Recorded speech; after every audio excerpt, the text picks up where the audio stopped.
राधे राधे महाराज जी। महाराज जी, आप प्रत्येक दिन एकांतिक वार्तालाप में अनेक प्रश्नों के उत्तर देते हैं, लेकिन जब आपके मन में कोई प्रश्न आता है तो उसका उत्तर आपको कौन देता है? आप अपने प्रश्न किससे करते हैं? हमारे प्रश्न ही नहीं रह गए बच्चा, हमारे कोई प्रश्न ही नहीं रह गए बच्चा, तो उत्तर कहां से आवे? प्रश्न ही नहीं है ना कुछ जानना है ना कुछ पाना है, तो प्रश्न किस बात में होते? इसी बात में होते, कुछ जानना हो या कुछ पाना हो। अब हमें कुछ पाना नहीं है और कुछ जानना नहीं है। साध्यम राधा साधनम यस्य राधा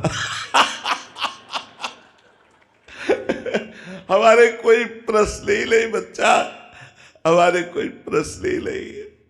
साध्यम राधा साधनम यस्य राधा। महाराज जी, जब प्रारंभिक अवस्था थी आपकी, जब साधन काल में जो आपका, तब आपके प्रश्नों का हल पूज्यपाद पर आता है स्मरणीय उड़िया बाबा, उनकी वाणी हमारे साथ बिल्कुल बगल में बल रहती थी। पूज्यपाद उड़िया बाबा के उपदेश और उनके जीवन भर के संस्मरण हैं, वो हमारे पास रहते थे। कभी कोई रात ऐसी नहीं गई जो तकिया के पास उड़िया बाबा न विराजमान हो। हमारी तकिया के पास उड़िया बाबा सिराने विराजमान, चल रहे हैं तो उड़िया बाबा के उपदेश, जब कभी कोई तो उनके उपदेशों।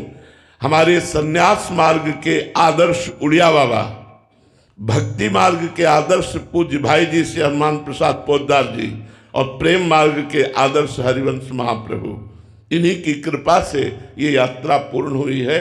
अब कोई प्रश्न नहीं रहा, अब कोई जानना या पाने संबंधी, साधन साध्य संबंधी कोई प्रश्न ही नहीं रहा। और आपसे सच्ची कहते हैं कि हमें साधन के समय भी कोई प्रश्न नहीं रहता था। आगे से आगे मार्ग दिखाई दे रहा है तो प्रश्न क्या करें? हमें अगला कदम कहाँ रखना है ये हमें दिखाई दे रहा है तो हम प्रश्न क्यों करें? हमें तो पता है ना अगला कदम हमारा ये है।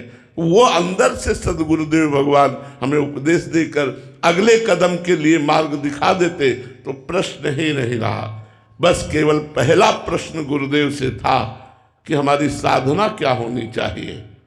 प्रारंभ में जब 13 वर्ष की अवस्था में गुरुदेव से जुड़े थे तो उन्होंने कहा, बच्चा, जैसे ये किसान 2 बजे रात्रि के उठ करके हल जोतना शुरू कर देते हैं और सुबह तक अपने खेत को जोतते हैं, फिर खाया फिर लग गए, ऐसे भजन करो। 2 बजे रात के उठो और माला लेकर भजन करो। गुरु कृपा से 1 बजे रात के उठना शुरू हुआ था, बचपन से लेकर और अभी तक वही दिनचर्या चल रही। और गुरु ने आदेश किया था भजन हर समय निरंतर होना चाहिए, उसी के लिए प्रयासरत आज भी हैं। और